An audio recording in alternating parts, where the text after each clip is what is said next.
Good evening, Bahamas. Coming up tonight. Over 2,000 persons are missing according to the government registry. Two former prime ministers offer their help in the wake of Hurricane Dorian.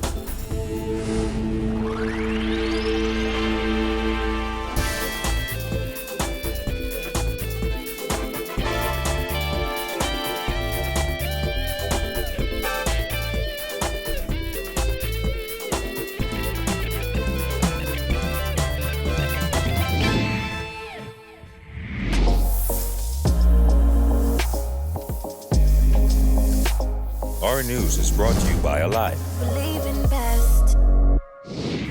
Welcome to Our News and thanks for joining us. I'm Kyle Joachim. Top of news tonight. Former Prime Minister Hubert Ingraham says the death toll from Hurricane Dorian is in the hundreds. The former North Abaco MP and former Prime Minister Perry Christie visited Abaco today to see firsthand the utter devastation caused by the killer storm last week.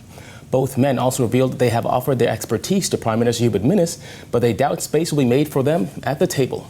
Jillian Gregg reports.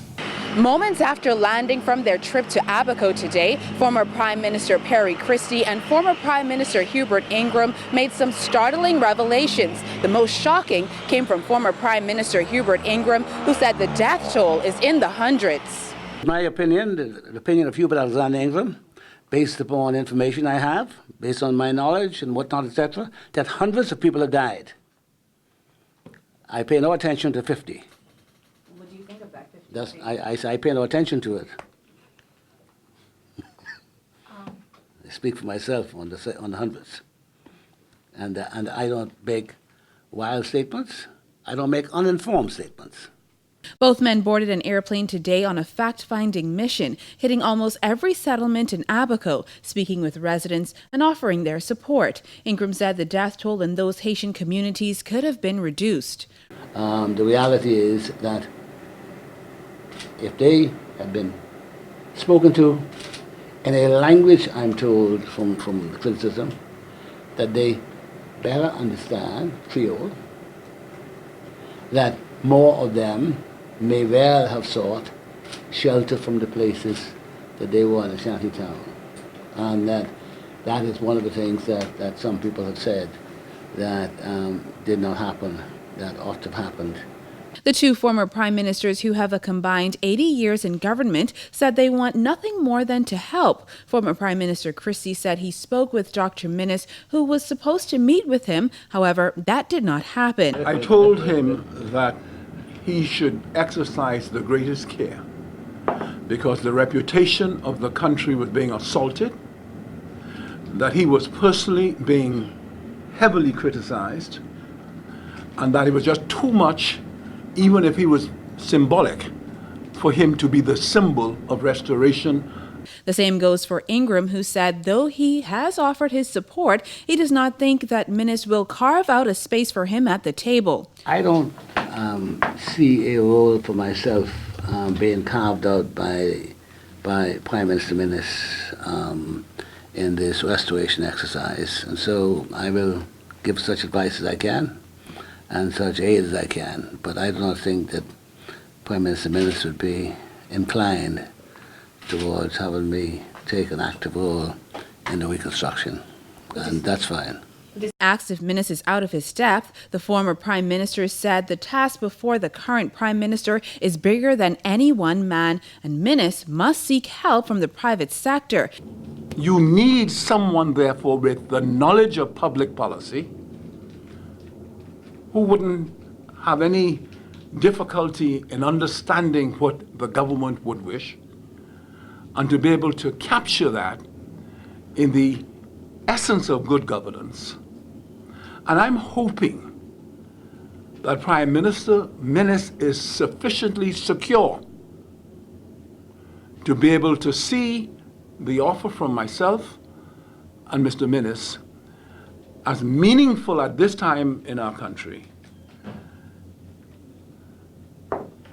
because I apprehend that if we do not move more quickly than we're doing now, we are going to have a disastrous set of circumstances set in. They added that no government could tackle a crisis of this magnitude alone. Let me just say one point that may be perceived as criticism, and if it is, that's too bad, too sad. Some people have the view to listen. I have this job. I got this. So no, I don't need no help from you. I got it. Well, it's big. It's bigger than any one man. It's bigger than any one government. Bigger than any one group. And it's our country. All of our country. And so we all have a duty to support. If he does not respond positively to this crisis in the way that we have said, unfortunately, history will judge him harshly in that regard. Reporting for our news, I'm Julian Gray. Well, more than a week after Hurricane Dorian devastated parts of Abaco and Grand Bahama, approximately 2,500 people are listed as missing on the government's register, according to the National Emergency Management Agency spokesperson Carl Smith. BAIN reports. At a press conference Wednesday morning at the National Emergency Management Agency, NEMA spokesperson Carl Smith revealed that some 2,500 persons are missing according to the government registry. However, that list has yet to be cross-checked with several shelters here in the capital. At this point, there are approximately 2,500 individuals registered on the Bahamian government register. This list has not yet been checked against government records of who is staying in shelters or who have been evacuated. The database processing is underway.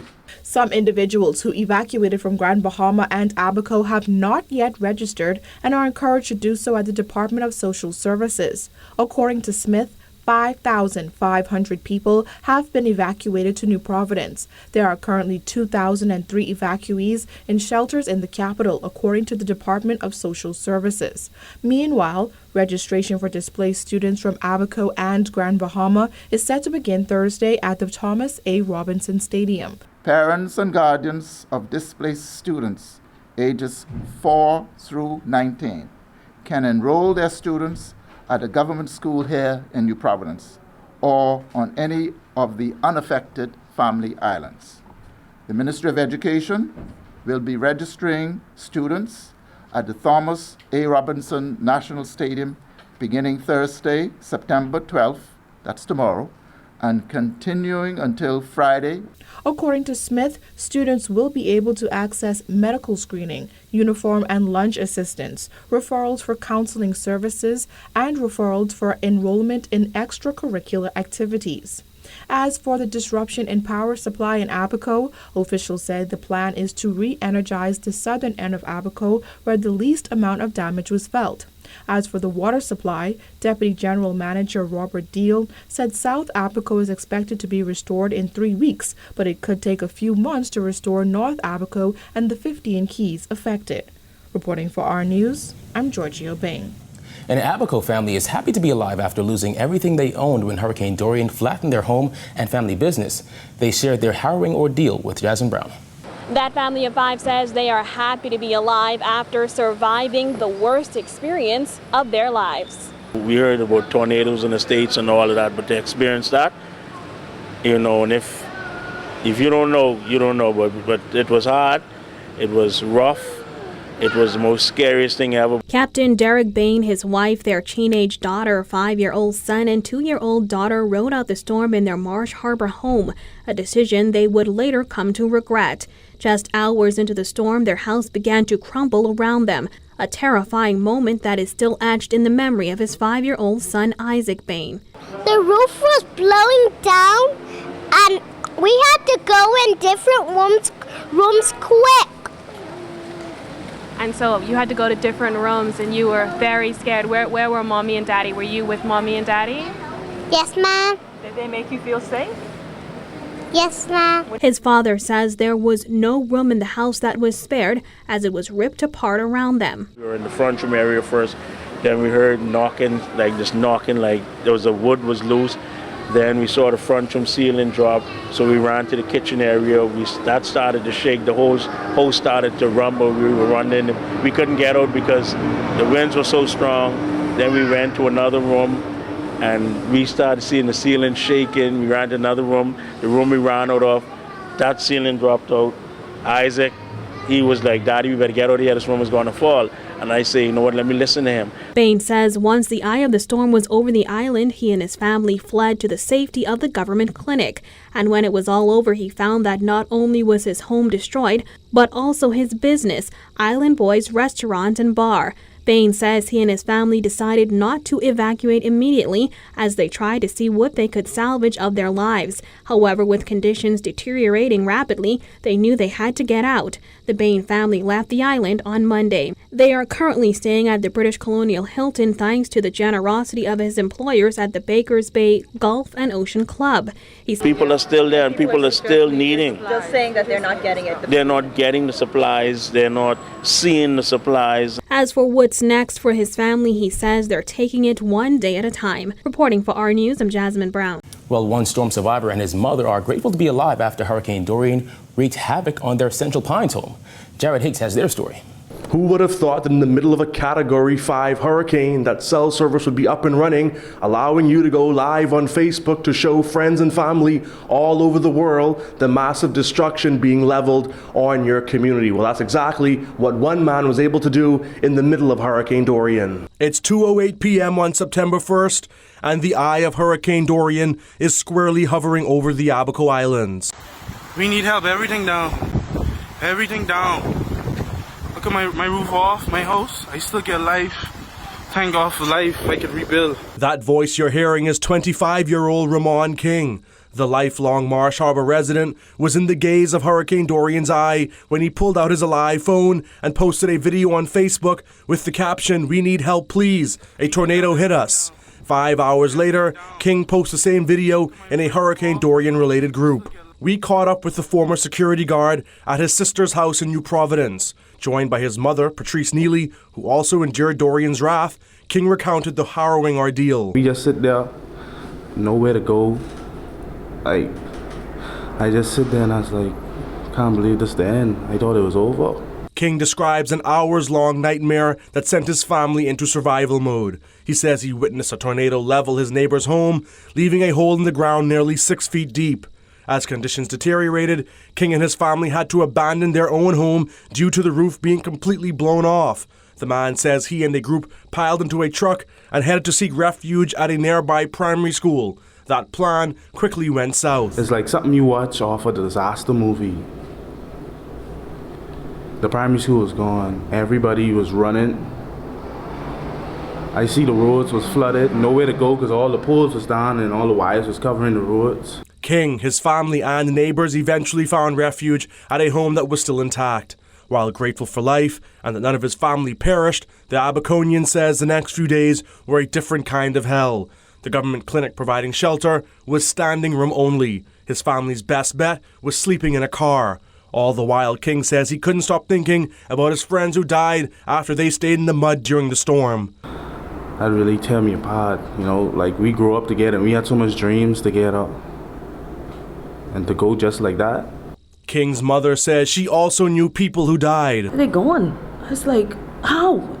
How did this happen? Some Bahamians who I know, who I call mother and things like that, they gone. Desperate to leave Abaco, King and his family made the 40-minute drive to Treasure Key Airport on an empty tank of gas. There, they say they were caught up in the evacuation drama, paying $75 each to Bahamas Air for a flight out of Treasure Key. You know how you could charge people who have nothing, who lost everything to go on? They're charging $75. Meanwhile, his mother, a grandmother of 8, wants to rebuild back in Abaco. My plan, I really want to go back home. I'm serious. But right now, I don't know nobody in Nassau, and I don't know what's going on. I don't know nothing. Reporting for our news, I'm Jared Higgs. Commodore of the Royal Bahamas Defense Force, TELLIS BETHEL, is brushing off criticism leveled at the Defense Force in the wake of Hurricane Dorian. When asked if he was satisfied with the force's response to Dorian, BETHEL said this. We're not focused on the criticisms right now. We know what our capabilities are. We know what the needs are. And so we've made the necessary adjustments to get the assistance we need. Some critics claim initial search and rescue efforts by the Defense Force were slow, leaving average citizens to use boats and jet skis to rescue people trapped in flood and collapsed homes. BETHEL was also asked to respond to critics who questioned whether the force was equipped to handle those rescues. Every country has its own limitations, and so the best thing to do is you draw on the resources of your partners. And so that's exactly what is happening. we're drawing on the resources of not only our CARICOM partners, but our U.S. partners. Still to come, health officials in ABACO shift their focus to infectious diseases. Stay tuned.